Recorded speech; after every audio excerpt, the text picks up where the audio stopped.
Hi, I'm Christina. I'm Andrew. And this is part 3 of the Intro to Arduino series. And today we're covering ultrasonic sensors.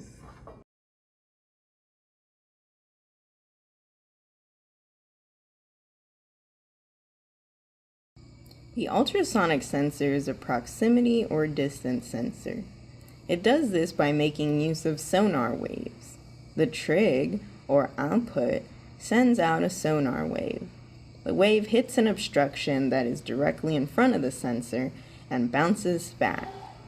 The echo then receives the wave.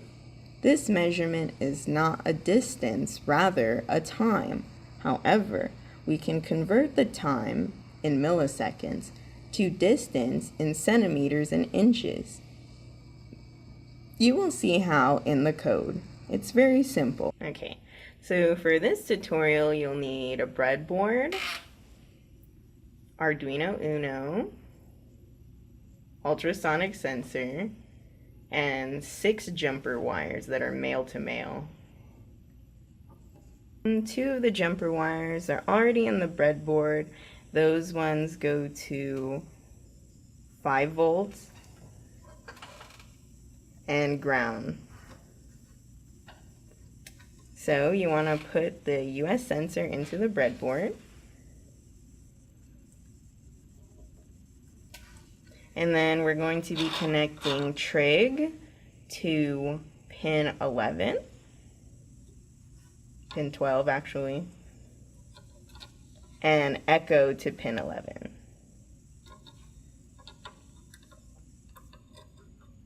Then we'll take the positive and negative of the breadboard and connect it to 5 volts and ground of the Arduino respectively.